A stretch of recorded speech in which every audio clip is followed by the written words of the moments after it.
साथियों, कल मई दिवस था, मजदूर दिवस। और बाबा साहब ने 12 घंटे 14 घंटे जो काम दिया करते थे, यहाँ तक कि 24 घंटे का काम लेते थे, वही रहना था, वही सोना था।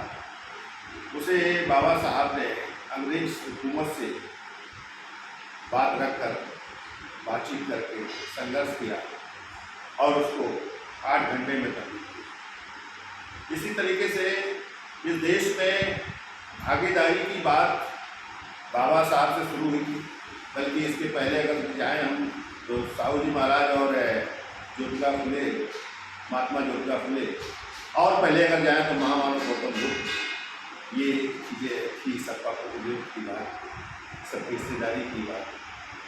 और बाबा साहब के समय ये आंदोलन चला और उससे काफ़ी कुछ हासिल भी हुआ।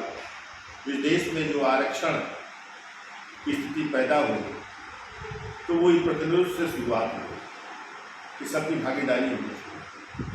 तो वो इस देश के जो चालाक लोग थे, जो सारे देश के हकों को छीन कर रखा था, उन लोगों ने उसे आरक्षण में तब्दील किया कि कुछ अधिकार इनको दे। तो आज धीरे धीरे करके आज वो स्थिति को किसी न किसी रूप से खत्म करने की स्थिति पर आ गए और ख़त्म कर रहे हैं। जबकि प्रतिरोध का था, भागीदारी का, कि हर स्तर पर मिलना चाहिए। तो ये समझाया गया था कि धीरे धीरे करके हम पूरे देश में हर स्तर पर सभी का प्रतिनिधित्व होगा, योग्यता होना बहुत ज़रूरी है। तो उसके योग्यता हो जाएगी धीरे धीरे करके और सबका प्रतिनिधित्व होने के समान भागीदारी होगी, लेकिन वो आज तक नहीं होता है। तो ये कारण इसके जो है, सबसे पहले बाबा साहब जितना जहाँ तक पहुँचा पाए वहीं तक हम उसको लड़ाई भी लड़ते हैं, वहीं तक हम बात करते हैं। तो इसलिए वो आगे उसके ना संघर्ष बढ़ पा रहा है। मानवर काशीराम जी ने थोड़ा आगे चले थे, जो पिछड़े समाज का उसकी मंडल कमीशन की रिपोर्ट को जो लेकर आगे चले और मंडल कमीशन को कहा या तो लागू करो या तो तो वो लागू हुआ। लेकिन पिछड़े समाज के लोग उससे भी मंडल को बरकरार नहीं रखा और वो कमंडल में फंस गए। तो आज उनका मंडल भी लाइन लागू हो पा रहा है। अभी सुप्रीम कोर्ट ने इन्होंने जो उसको खारिज करने का जो तरीका ढूंढा था कि जो कितना भी रैंक ऊपर हो, लेकिन वो अगर आरक्षण से भरा है तो वो उसी में रहेगा। तो अभी सुप्रीम कोर्ट ने आदेश किया है कि नहीं, जिसकी रैंक ऊपर है, जिसकी योग्यता है, तो उसको जनरल में ट्रीट किया जाना चाहिए, जहाँ के लिए सक्षम है।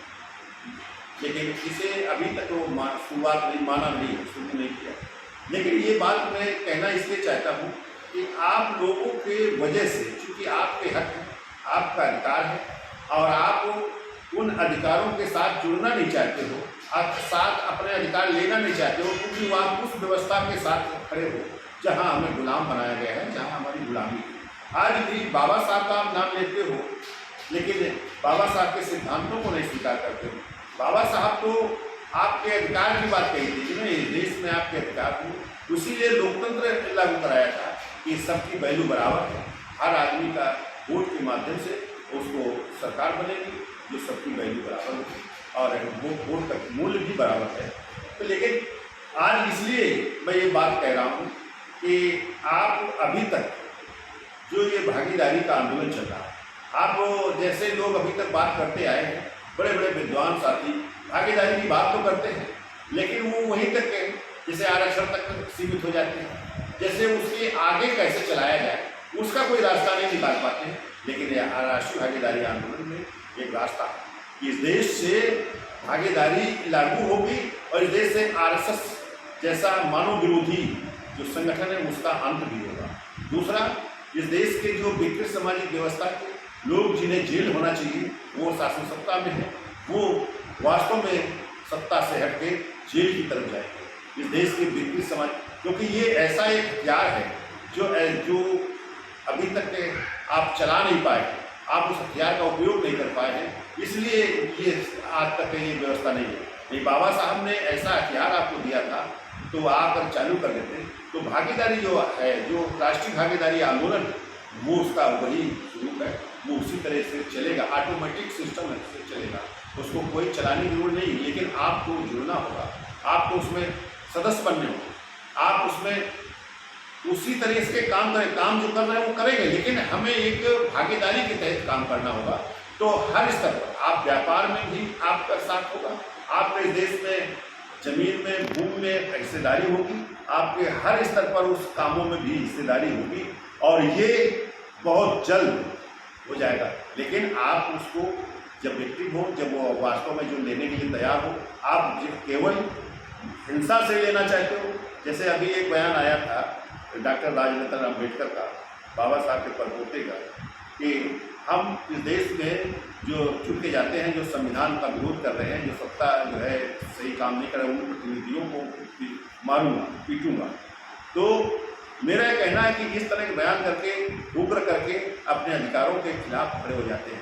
जैसे 52 में राम जी ने लेने का एक चलाया समीकरण, तो जो देश में एक उग्र होकर वही जो विकृत सामाजिक व्यवस्था या जो आपके अधिकार छीने हुए, उन लोगों के हाथ सत्ता पहुंच गई, उन्होंने झूठ करके, फरेब करके सत्ता हथिया लिया और सत्ता में पावर भी ले ली। तो उस पावर के तहत आपकी नागरिकता को खत्म करने का काम किया। लेकिन आपने उस नागरिकता को कैसे लेंगे, जबकि वो सब कुछ वही रखा है कि 71 तक का वो भी कह रहे हैं, लेकिन आपकी नागरिकता पर प्रश्न चिन्ह खड़ा कर दिया और वो उसको डिटेंशन सेंटर बनाकर उसमें रखा है। या असम का एक प्रमाण है, जो गैर मुस्लिम करीब 14.5 लाख है और मुस्लिम 5 लाख है। इस तरह से जो देश में चल रहा है, तो और वहाँ सरकार भी उन्हीं की बन जाती है, क्योंकि आप देश में जिसकी परेशानी है वही उसको लड़ता है, और जिसकी परेशानी नहीं है वो उसको देखता है। इसलिए आज सभी परेशान हैं, एक के बाद एक के ऊपर नंबर आता है।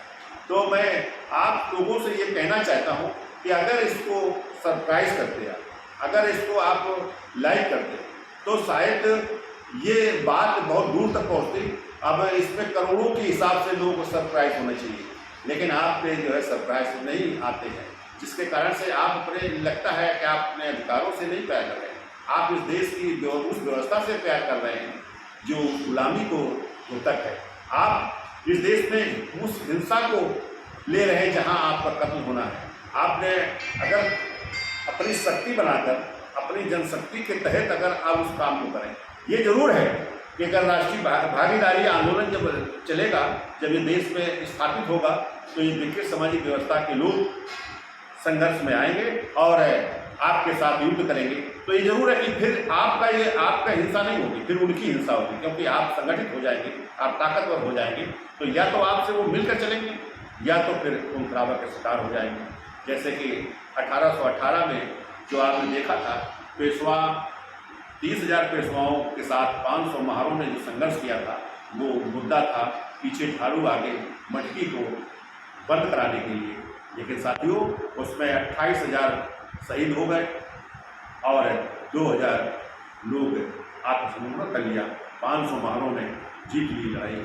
तो इसी तरीके से इस देश में आप वो शक्ति बनो। पहले शक्ति बनने के बाद आप इस देश में उस संघर्ष की जरूरत होगी, उस अगर हिंसा की जरूरत होगी तो करना, अन्यथा हिंसा की जरूरत नहीं है, क्योंकि आपका फार्मूला है प्यार मोहब्बत का। तो हिंसा नहीं होनी चाहिए, देश में खून खराबा नहीं होना चाहिए, क्योंकि सब ही हमारे हैं, इस देश के हैं तो सब हमारे हैं, हम उनके हैं। लेकिन ये सोच की कमी है जिसके कारण से ये व्यवस्था है। तो बाबा साहब भी हिंसा नहीं चाहते थे, और आज हम लोग भी उसी तरीके बाबा साहब के तरीके से लड़ाई लड़ें, जिससे कि हम उस सफलता को पा जाएं, हम बराबरी पर आ जाएं, हम इंसान हो जाएं। आज हमें इंसानियत से जो अलग रखा गया है, तो उसमें इंसान बन जाए। तो भागीदारी आंदोलन जो है इस देश में एक न्यूनतम सिद्धांत बनाया है, और जो जिसे सब लोग लाइक करते हैं। आज अगर कहीं बातचीत होती है, तो जो सवर्ण समाज है, जो आपको अधिकार नहीं देना चाहता है, लेकिन भागीदारी के शब्द को स्वीकार करता है। आज इस भागीदारी 2011 से ये आंदोलन चलाया गया था। आज तमाम तो पार्टियां बन गई हैं, और इस देश के सब पार्टी के लोग भागीदारी की बात करने लगे, यहाँ तक कि भाजपा भी भागीदारी की बात करती है, लेकिन भागीदारी में शामिल नहीं होने दे रहे हैं, भागीदारी को लागू होने में दिक्कत हो रही है। तो आपको लागू करना, इसलिए राष्ट्रीय भागीदारी आंदोलन की जरूरत है। ये आंदोलन इसी बेस पर बना है। इसमें एक चेन सिस्टम बनाया गया है कि आप सदस्य बनेंगे तो सीधे सदस्य नहीं बनेंगे, वो चेन सिस्टम से बनेंगे। एक नेतृत्व सदस्य 5 को बनाएगा और प्रति नेतृत्व सदस्य 50 सक्रिय सदस्य बनाएगा, क्योंकि इसमें आपको जैसे नागरिकता को वो भी प्रमाणित करना है, इसलिए उसके डाटा को इकट्ठा करना, बाबा कहाँ रहते थे उसके भी डाटा को उसमें डालना है।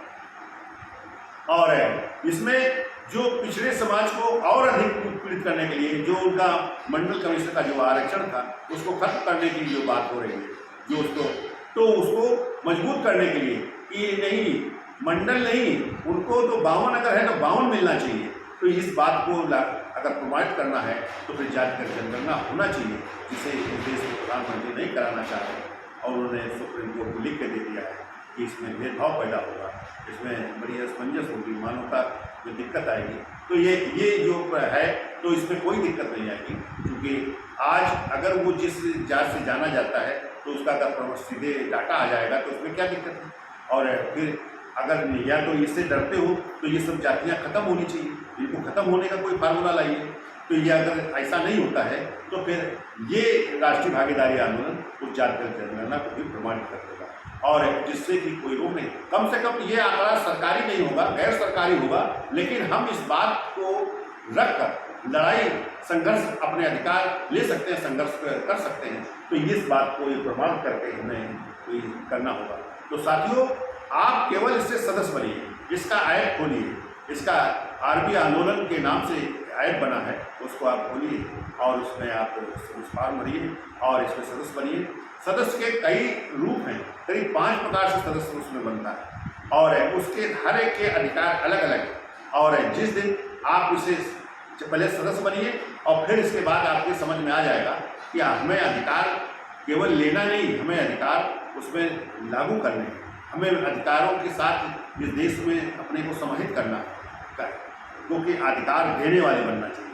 और ये आपकी जनसंख्या है, जनशक्ति है, तो आप अधिकार देने वाले में साझेदारी होगी, इस देश राष्ट्र सत्ता में साझेदारी होगी।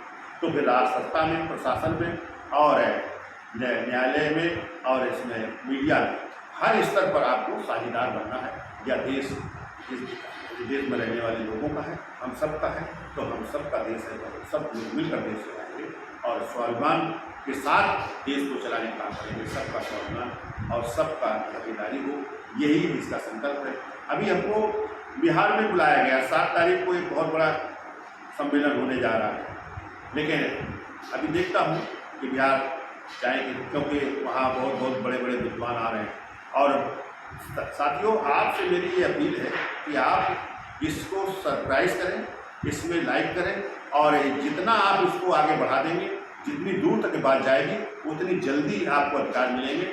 आप इस देश में जिस तरह से लड़ाई लड़ते चले आ रहे हो, जिस तरह के लिए संघर्ष चल रहा है, तो आप केवल खून खराबा करा सकते हो।